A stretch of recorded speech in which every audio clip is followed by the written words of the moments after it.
我送了菜哦，他不上过哎，也没老大吃饭我来接，去哪边来也？我那也没老大喏，他不上呀，我来种，我来喏，一度苦辣还有家喏，那所以一度苦辣喏，个把地都来也种好，喏，他不上不我来种，我来喏呀呢，一度苦辣还有家我来喏，等于种阿老板命啦，你看什么不喏？真的是俺那标准呢，ဒီရဲ့ကလာမလေးတော်တော်လွန်သွားပြီငါတို့ဗုဒ္ဓဘာသာကိုစော်ကားတာနော်ကျွန်တော်ပြောသလိုပဲဟုတ်လားလူတန်းကကိုပိုင်ယုံကြည်ကိုယ်ွယ်မှုဆိုတာရှိတယ်လွတ်လပ်စွာကိုယ်ွယ်ပိုင်ဝင်ရှိတယ်ဒါပေမဲ့ကျန်တဲ့ဘာသာမစော်ကားနဲ့အခုဒီကလာမဖွားကြီးကသိတော့မှလေငါတို့ဗုဒ္ဓဘာသာကိုမျိုးစော်ကားသွားတယ်လေစော်ကားသွားသေးတယ်ကျွန်တော်ကင်မျိုးစကားပမာစကားတိုင်းပြီးတော့နင်းနာလိုက်ပြီးပါနော်ကလာမဖွားကြီးနော်နေငါတို့ဗုဒ္ဓဘာသာကိုအဲ့လောက်ထိစော်မကားနဲ့နော်သဘောပေါက်နေတို့ဘာသာငါတို့သွားမစော်ကားဘူးငါတို့ဂျန်သွားမစားဘူးသဘောပေါက်ကြားလား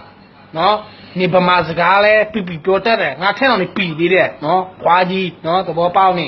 နော်မြန်မာပြည်မှာနေတယ်မြန်မာနိုင်ငံမှာနေတယ်နော်မြန်မာသမင်းဟင်းစားတယ်မြန်မာကြီးကိုတောက်ပြီးနေငါတို့မြန်မာဗုဒ္ဓဘာသာမစော်ကားလဲနေအသေးစိုးနဲ့မသိပါစေနဲ့လို့ငါဆုတောင်းတယ်ကွာ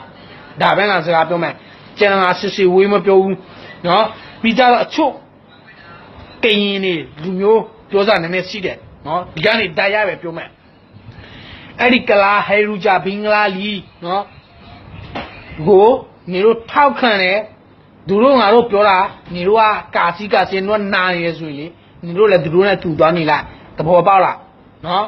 ကျွန်တော်ပြောရဆိုတာကလာအားလုံးကျွန်တော်ပြောတာမဟုတ်နော်သဘောပေါက်အခုကျွန်တော်တို့ဗုဒ္ဓဘာသာလာစော်ကားနေတဲ့ဒီအဖွားကြီးကိုကျွန်တော်လာပြောတာတက်ပဲနော်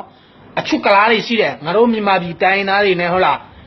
လိုက်ထွေးညွန့်ကြီးပေါင်းရနဲ့ဟုတ်လားကလားတွေလည်းရှိတယ်ဒါပေမဲ့အလူတွေကျွန်တော်မပြောဘူးကျွန်တော်ပြောရဆိုတာကျွန်တော်ဗုဒ္ဓဘာသာကျွန်တော်တို့မြန်မာနိုင်ငံဘုံကြီးတွေကိုတန်ဃာတော်တွေကိုစော်ကားနေနဲ့ဒီအဖွားကြီးကိုကျွန်တော်လာတက်လာပြောတယ်နော်အဖွားကြီးနေမစပ်ပါနော်သိပြီးတော့ဥစားထွက်ချင်တယ်မထွက်တဲ့သဘောပေါက်လားနော်ဒီလောက်ပြောမယ်စကားများမပြောဘူးနော်အမားပိုင်ခွန်းလုံးပါနော်အချုပ်ကရင်လူမျိုးတွေလည်းလေကလာကိုထိလို့နာနေတယ်ဆိုရင်ငါ့ကိုဘလော့သွားလိုက်သဘောပေါက်လားရေလာမစားနိုင်လို့နဲ့ရေမပြည့်ချင်ချီစားပြီးအုံအောင်မရှိနေသူတွေနော်သဘောပေါက်ဒီလောက်ပဲစကားများမပြောဘူး